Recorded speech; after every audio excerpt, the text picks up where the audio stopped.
What's up, everyone, and welcome back to Rob's Gaming Table. Today on the table we have another Joust match from Gen Con 50 North American Championship 2017. Brought to you by these awesome people who donate on patreon.com to help support the channel. In this match we have Timothy playing Stark, Banner of the Watch. We've seen him in a previous match. We also have Chris playing Martell, Banner of the Stag, which was a deck a few people ran at this tournament. You're going to see quite a bit of it coming up here. And we all know Chris. Chris is Chris Thompson from the duo The Thompsons, as they're known in Thrones. Jessica and Chris, shout out to those guys for seeing them at a few tournaments this year and being on camera for us, being awesome. And thanks, Tim, for being on camera also. Without these guys playing under these cameras, you wouldn't be watching these matches, so be nice to these people. All right, so we got Night's Watch. Sorry, it's Stark, Banner of the Watch, but it's basically a Night's Watch deck because we see there with Benjamin Stark. And I forget the other guy. Is it Gren? I think it's Gren. And we have a Rose Road on setup on the left side there. On the right side, we got Hota out already. And we got the location-hating Pyromancers and a Rose Road also. So both tied up for economy generation here in the locations to start. Both having the 3-card, 8 gold setup with a economy location. So both pretty good setups. Oh, really? Since last year. Well, hey, good job. Yeah, so you hear Timothy there saying he hasn't played much Thrones lately, and he's sitting here in the top 8 of the Gen Con North American Joust Championships for Game of Thrones. Congrats to you. That's a pretty good achievement. So we got the Late Summer Feast, 901, flipped on the left side. With that forced reaction, they'll be drawing cards. There's Chris moving his house card in view. Hopefully we can catch the power totals. He has flipped building orders, it looks like, looking to get an attachment or location from the top 10 cards of his deck.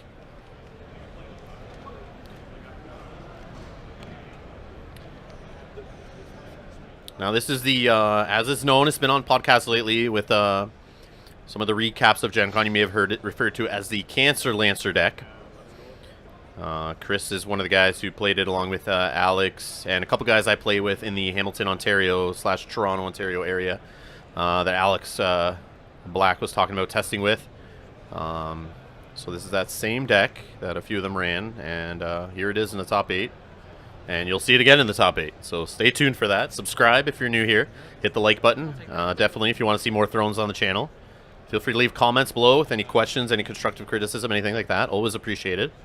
And we see Chamber of the Painted Table is what he grabbed with his building orders there, which is kind of key to the deck. The deck basically is trying to slow down the opponent, from what I've gathered from standing over the shoulder of these guys at these games while I'm filming them.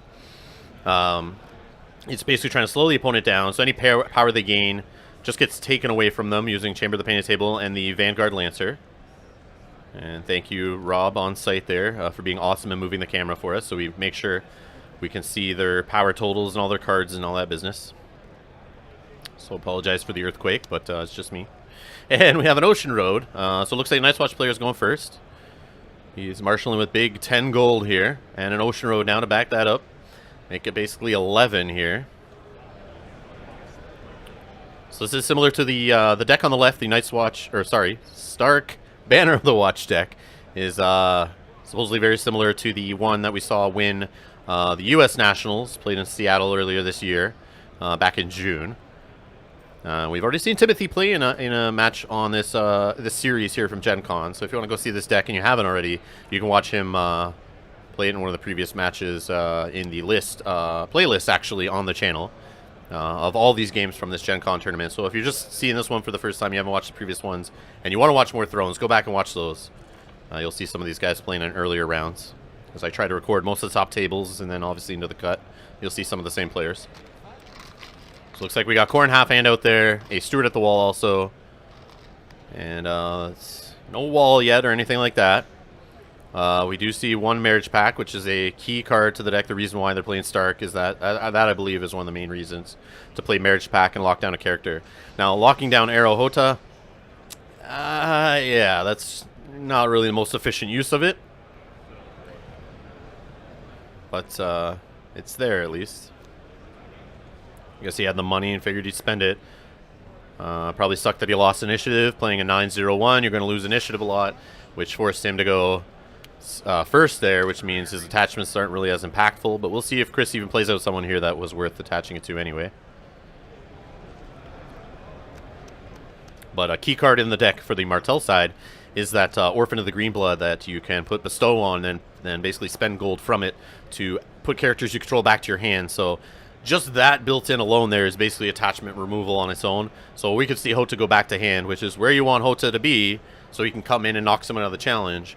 If you can bump him back to hand, get rid of Marriage Pact by spending a gold basically to get rid of a 3-cost attachment, will also force the opponent to sack a character after that happens.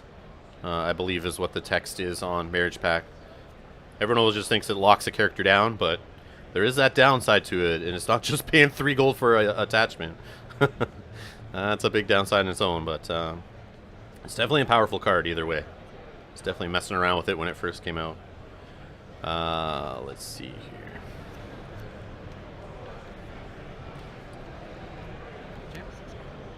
And the painted table that we saw him grab with that plot is now on the table. Now he's got to try to win dominance, and of course Edric Storm there is going to help win dominance by basically saying after dominance begins, one character just doesn't count their strength during dominance. So we got a military here with Corn half hand coming in. 5 strength, I believe he is. No defenders. And of course he's going to react and kill the Pyromancers. And his Viper's Eyes is the reaction from the second player here. Gets to rummage through the hand of his opponent. I actually really need to read this card. I've never seen it before. So now that Tim's explained why he doesn't know all these cards. Last game he was asking about what cards were in people's hands and to read cards on board, sorry. And I may have made a snide remark saying, it seems pretty fishy, but if he really has only played a handful of games since last year, then that completely makes sense. I totally understand that when I've not played for a while and a couple packs come out and you're kind of lost a little bit because people start playing older cards that work with the newer cards they haven't seen in a while, or start playing newer cards you've never seen. So I apologize if I made any comments like that for Tim asking about cards. But a Haunted Forest is what goes to the discard pile here with his Viper's Eyes. And claim a 1. Which is a location you definitely don't want to see on the board playing against an Ice Watch player. Super annoying. But he had the choice of grabbing a Craven, but then again he's very ready for attachment control. So he kills Hota. And we see the Steward at the Wall sacked for the Marriage Pact downside. So I was right there. As soon as it becomes detached, I believe. I have the text right here. It's terminal. Attached character cannot participate in challenges against you. And forced to interrupt when attached character leaves play. Sacrifice a character you control. So yeah, it's not when the attachment just gets discarded. The character has to leave play that it's attached to. Which is why he chose Hota for claim there. And now we have an unopposed entry coming through. Grabbing a builder at the wall for claim. Is he... I think Chris remembered to forced interrupt there. It's under the glare. I'm missing it, but I believe he drew a card there for the forced interrupt on... or forced reaction or whatever. Yep, he's remembering it. I heard him say it. Forced, and he's drawing cards. So good job on Chris. Like a boss, remembering his triggers. Dominance to you. How many cards do we have? 2, 3, 4, 5, 6, 7, 8. Anything in dominance? Nothing in dominance. So sounds like Chris is chucking a card, the Martell player for taxation here. Sees has Varus in hand. Another card in this Cancer Lancer deck. So I was saying before, the Orphan of the Greenblood, sending characters back to hand, helps them repeat things like Greenblood Traders there to draw cards, Vanguard Lancers to cycle removing power from your house, bounce Arrow Hota back to hand, Aereo Hota, however you say it. Things like that.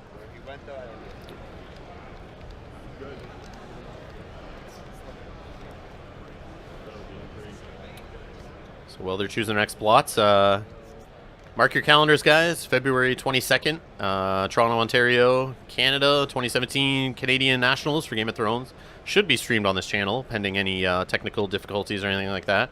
But I will be recording games from that, so look for that to pop up on the Friday the 22nd, coming up this week from when I'm recording this.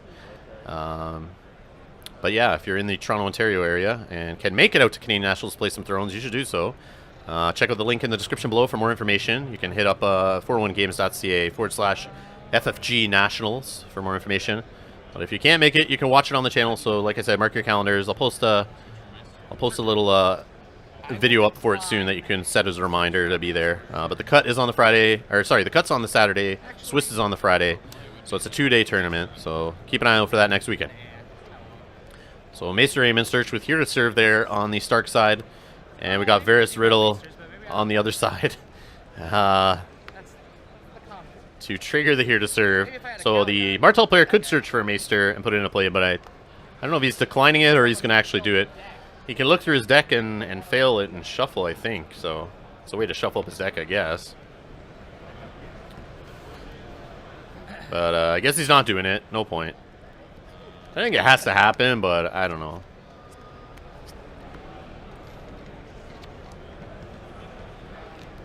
But if he's got no Maester in there, whatever.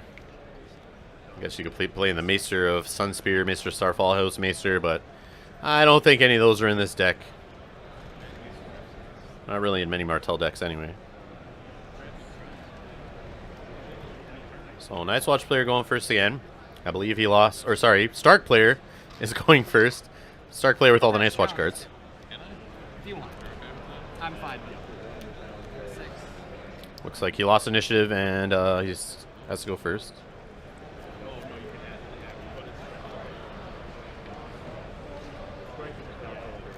Or not.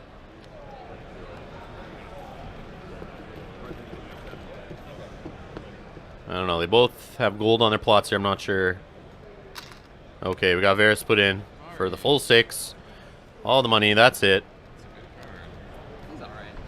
So it looks like we're going to have a Varus pop coming out here to clear the board. Not much going on the Martell side other than Varus, really. So it's not going to hurt him too much. But the Night's Watch player who saved 4 gold, and I'm not sure what he saved it for,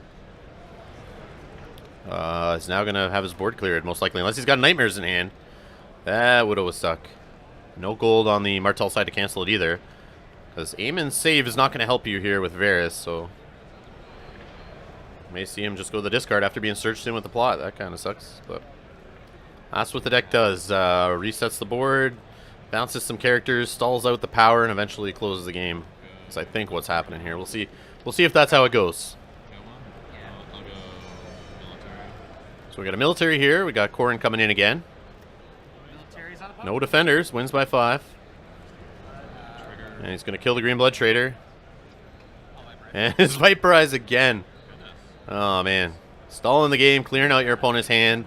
It's definitely a troll deck for sure. That's what I'm seeing here. It's very cool. I think it's a very neat deck. You could actually go see it back in its starting days on the channel. Back in December, like I said before, since some of the guys I locally play with test with the same guys that brought this deck, I did get to see it in its early stages, which you can hear some people talk about on previous podcasts. But yeah, back in the, I think, Dueling Grounds tournament, Store Championship back in December of 2016. There's a few videos of an early version of this Martell Stag deck on the channel you can go watch.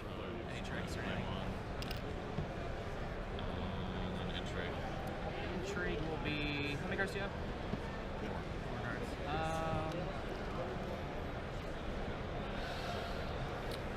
So I have an Intrigue coming in with Eamon.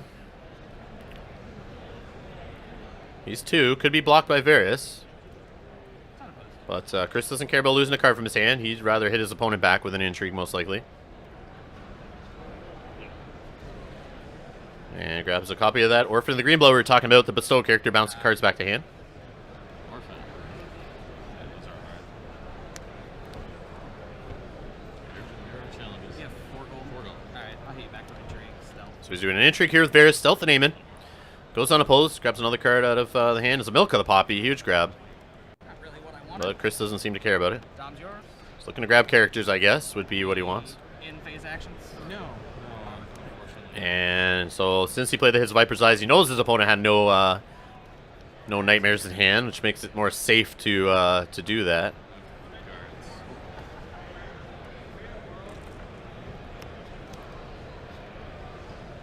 Well, I guess it didn't matter. If he Nightmares, he Nightmares him, whatever. It just doesn't pop off. But if it was a Treachery, Varus would die. So it's a good counter for that. So it looks like we got trading with a Patoshi into the 7/7/1 I forget what it's called, but it's the one where you sacrifice the character, and what do you know? He plays it after a Varus swipe, and he's got no characters on the board anyway. So, pretty good call. It's got 7 reserve. Just forgetting the name of it.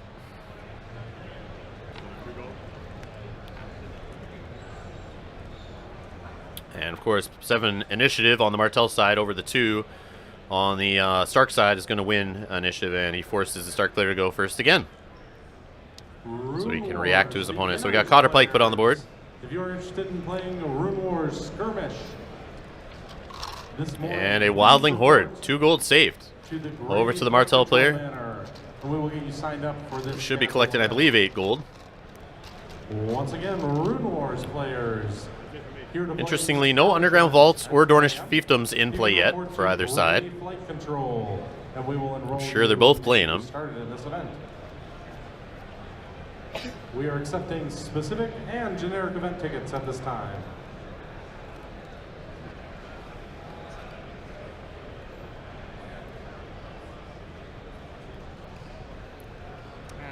Three or 4 cards?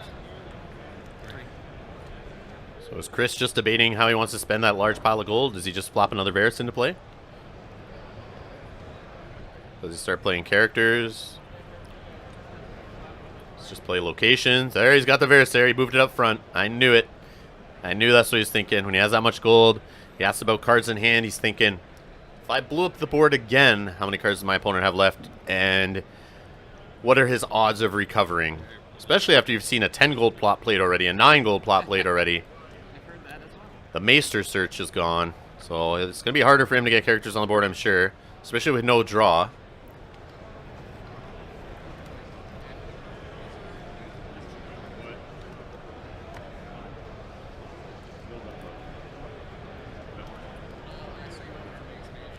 But the Stark player is up 6-1 right now on the power totals here, but I believe this Martell deck's looking to play the longer game. And yep, there it is, the long game card right there, the Boneway. Keeps losing, puts Vengeance tokens on him, gets up to 6. He can in Dominance kneel the Boneway and spend 6 Vengeance tokens to gain 3 power. And then he goes with a Gaston Grey. And Shireen Baratheon, who's just there to take mill claim and then kneel somebody to protect Varus from dying, and then the Varus is going to blow up the board again.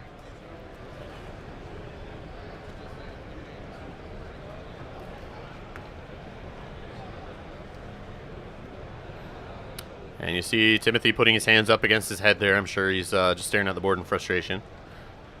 I'm sure this is not fun to play against. But can he come through here? I mean, if he's like, you can't start with the mill. The mill, you'll start with it, you'll kill Shireen, and you'll kneel the other guy, so you only get 1 challenge off. He's got 2 gold saved. I'm not sure what you can do with that 2 gold out of this Stark Watch deck. You could do an Intrigue of 5, getting a card out of hand on the Martell player. It was a good idea to start with Intrigue against the Martell player, try to grab those Viper's Eyes, but 2 of them have already been played, so at this point, whatever. But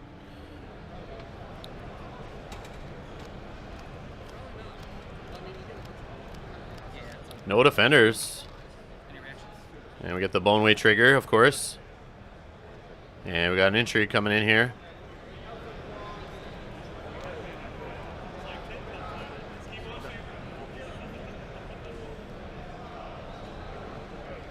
And slowly pulled out there's a location. I'm not sure which one it was. Having a feeling it was a dupe for the painted table, but I could be wrong. It was hard to tell there. But either way, it wasn't the Vanguard Lancer we saw as the first card in his hand. Which has that power total creeps up. Now it's up to 7. He's going to start probably using that little combo. I think he had another Greenblood Trader in hand too. Or no, sorry, Orphan of the Greenblood. That's what I want to say. And there's the mill. Of course, Shireen gets killed. And Pillage gets rid of a Rose Road. Which Chris is alright with. Doesn't want to draw into that Rose Road, obviously. And a Craven grabbed on the Intrigue. That's a good pull. And Dominance to the Stark player. And we get Varus popped again. So we're at 9 now on the Stark side. It's only 2 on this Martell deck. I don't know if Tim can keep up the pressure and get a couple power here at turn. But of course, he's got to watch out on dominance. It's all about that dominance. You don't want to lose the painted table. So we got counting coppers into counting coppers here. They're both going to draw 3 cards in the plot phase. Then, of course, 2 more. We see a Craven drawn there on the Stark side. And he's got another Milk in hand now, too. And they will get you your Seeker promo. The problem is he's going first, and there's no characters across the board to put any of these attachments on, which Chris is doing a great job here. Winning initiative. Even when he ties, he's lower on power, so he gets to choose. And we see a Craven marshaled out there as a character. Tim is shook. He is shook here. He doesn't even know what's going on. He's playing random cards now. Ravening your whole board is a bold move.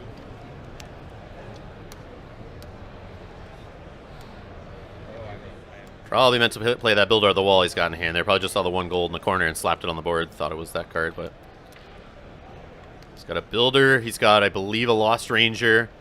But the Lost Ranger has something about getting sacked when there's no other Rangers, which...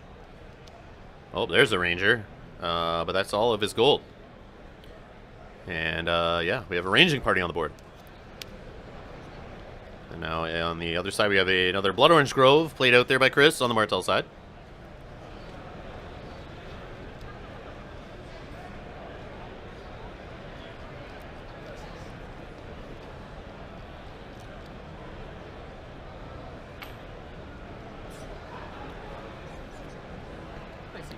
So we're going to have a Secret Schemes where he's going to kneel his faction card, and I draw, I believe, 3 cards. He's got 3 plots in the use pile. Yeah, 2 plots. Yep, it is 3. Good.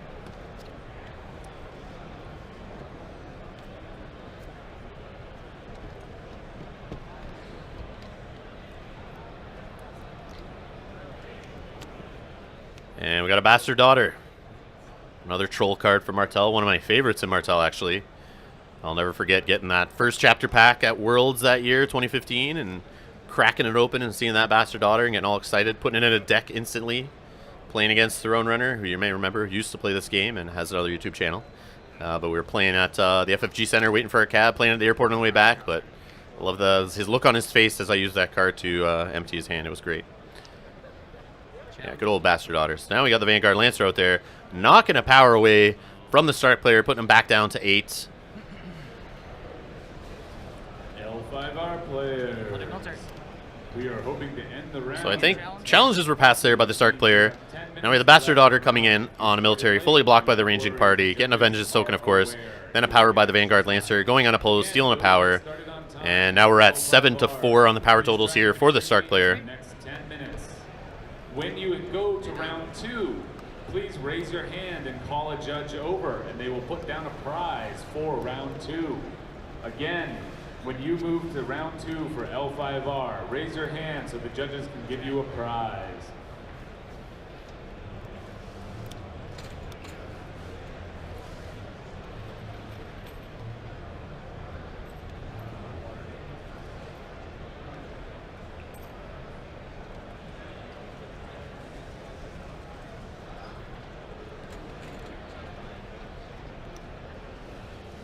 So while we're waiting for Tim to pick his plot here, if you guys want to help me get to Worlds, you can do so by donating on patreon.com/Rob's Gaming Table. You can donate by clicking the link in the description below. Anything will help me offset some of the cost of getting to Worlds and try to get some more videos for you guys, so much appreciated. Sorry, I've been promoting that a lot lately on the videos, but yeah, it's definitely going to help. It's not fun to take all those days off work and spend all that money to get from Southern Ontario over to Minneapolis. I know others do it, but yeah, anything can help. Because got to lug all the camera equipment there too, and try to get some videos. So much appreciated to all those who donated on the channel over the last year or so since I've been accepting donations. I appreciate all you guys doing that. Like I said, you see their names at the beginning of the video and at the end of the video if you want to get your name in there and help support the channel to get more videos going. Much appreciated. So we had building orders flipped there. And he's looking for a target for it, attachment or location. And on the other side was a march, getting rid of the Bastard Daughter in that ranging party. And not sure which location he grabbed there, but might have been just some economy, but we'll see here. It was a location, though, it looked like.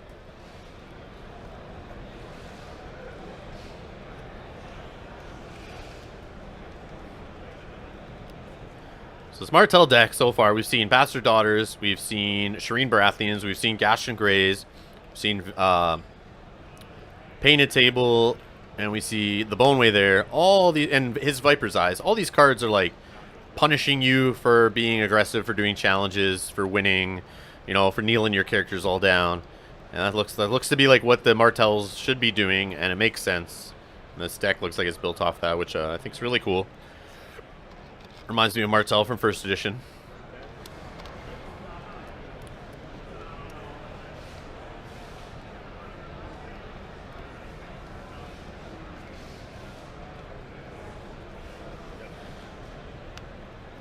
So an Ocean Road played out. Now we got Hodor.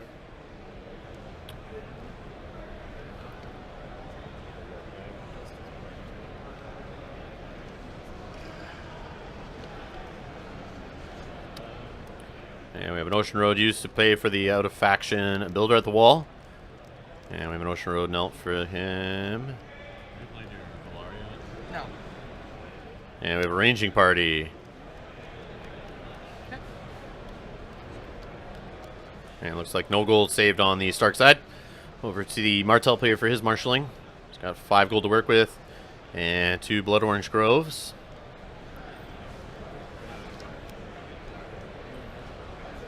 Are we going to see the Orphan of the Greenblood start going here? Bouncing the Lancer. I don't think so, but it could happen.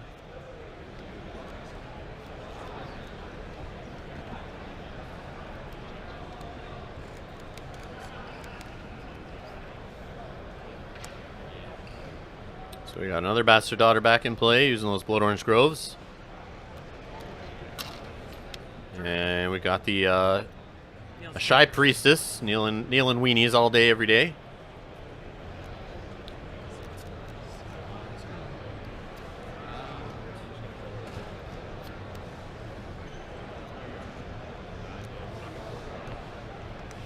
And a dupe on the Boneway.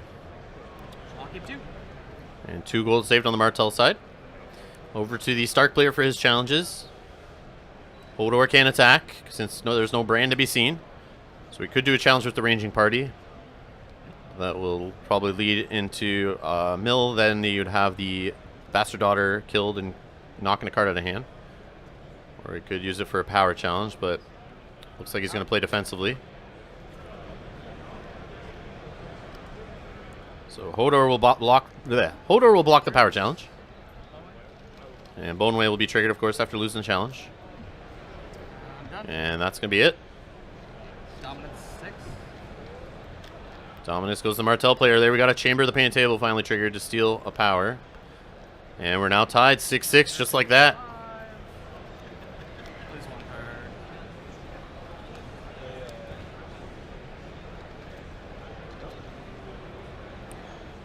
So I believe this is the first time we've seen this Martell deck in action. I could be wrong from this Gen Con series, but I'd love to hear your guys' thoughts in the comments below on what you think about the deck after seeing it at work here. Sure, it's got more fun tricks that we haven't seen. We see a Last of the Giants in hand, so that's a fun trick, but we've seen Varys played already twice, just paid straight up, so he doesn't need to do those kind of tricks. But I don't know if he's playing like Jack and Hagar's to jump in here off of that, but... So we got Valor into calling the banners. So Stark player has to choose himself first. He wants to get the money before Valor goes off and clears the board, making that calling the banners pretty much worthless. And Bastard Daughter's going to take a card out of hand, of course. Random or choice? It's random.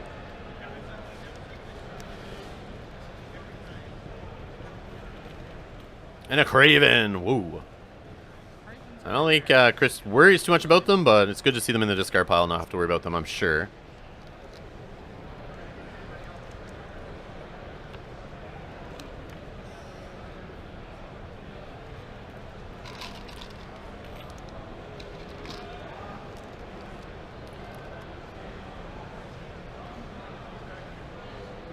So let's see what the Stark player can do here with this 7 gold and 2 Ocean Roads. We got that Lost Ranger in play. And another Lost Ranger in play.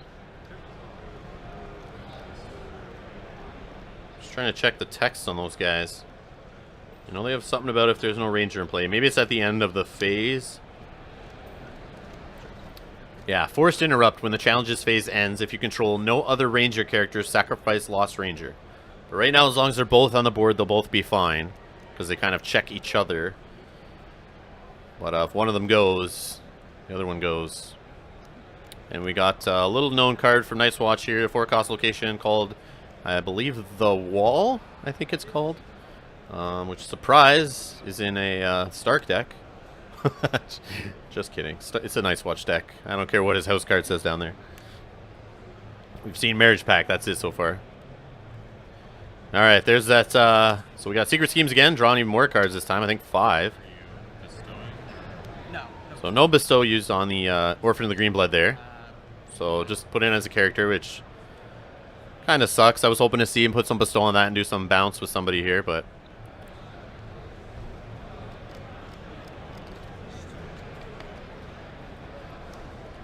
right now it's looking like it's just going to die to military claim, but he does have 2 gold.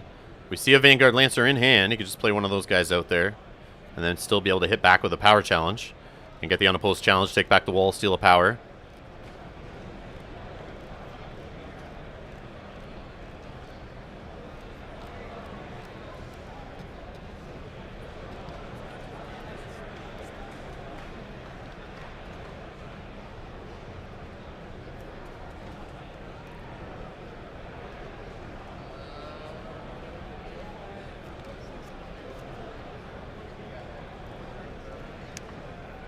Dupe on the Chamber of the Painted Table.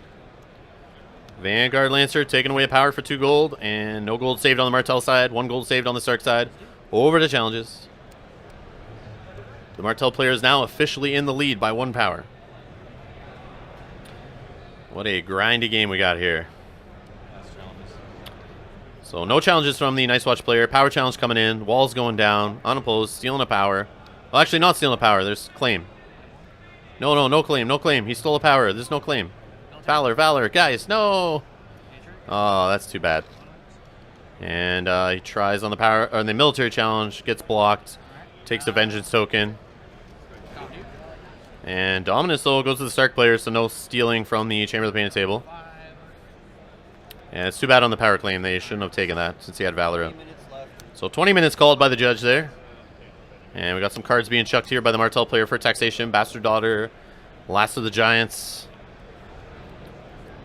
I think he's got a Jack and a Hagar in hand. Or a Mance Raider. Looks like a neutral card with 3 icons.